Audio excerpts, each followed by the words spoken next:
ओम शांति। किन्हीं दो लोगों के बीच नेगेटिव एनर्जी के आदान प्रदान का एक मूल कारण पर्सनैलिटी या स्वभाव का टकराव है। यह उन दो लोगों के बीच हो सकता है जो गलत है, या फिर ऐसे दो लोगों के बीच जिनमें से एक सही है और दूसरा गलत है।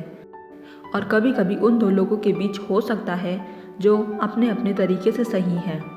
ऐसा इसलिए होता है क्योंकि कभी कभी दो लोगों की पर्सनैलिटी सही होने के साथ साथ उनके काम करने और सोचने के तरीके भी सही होते हैं, लेकिन उनमें अंतर होता है। उनकी पर्सनैलिटी का यह टकराव दोनों में ईर्ष्या पैदा करता है, जो नफरत का रूप लेकर क्रोध में बदल जाती है, जिससे दोनों को ही चोट पहुंचती है। तो सवाल यह है कि कोई कैसे इसे ठीक कर सकता है। इसके लिए सबसे ज़रूरी है अहंकार या ईगो का त्याग। अक्सर दो लोग जो सही हैं उनके बीच नेगेटिव एनर्जी के आदान प्रदान का कारण उनका सूक्ष्म अहंकार होता है, और जो तब ही समाप्त होता है जब उनमें से कोई एक अपने अहंकार का त्याग करेगा। अक्सर यह कहा जाता है कि जो अपने अहंकार का त्याग करता है वह अलग अलग पर्सनैलिटी वाले लोगों के समूह द्वारा दुआएं प्राप्त करता है, क्योंकि वह आपसी रिश्तों में सद्भावना लाता है। जो व्यक्ति अहंकार का त्याग करता है वह इतना परिपक्व और विनम्र होता है कि उसे यह एहसास रहता है कि किसी व्यक्ति विशेष के साथ नेगेटिव एनर्जी के आदान प्रदान को ख़त्म करने की जिम्मेवारी उसकी स्वयं की है।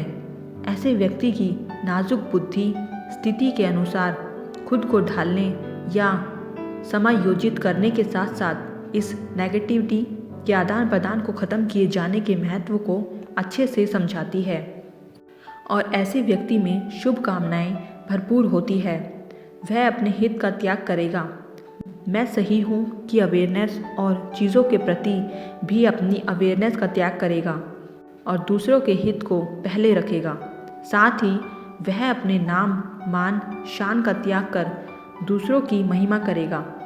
ऐसा व्यक्ति आमतौर पर दूसरों की उसके काम करने के तरीके या उसकी पर्सनैलिटी के बारे में, चाहे अकेले में चाहे ग्रुप में, उसकी प्रशंसा करेगा, और ऐसा व्यक्ति ही उस व्यक्ति के लिए एक शिक्षक और मित्र बन जाता है, जिसके साथ वह पहले एक नेगेटिव बंधन में बंधा था, लेकिन अब नेगेटिव एनर्जी के आदान प्रदान को समाप्त करने का एक जरिया बन जाता है।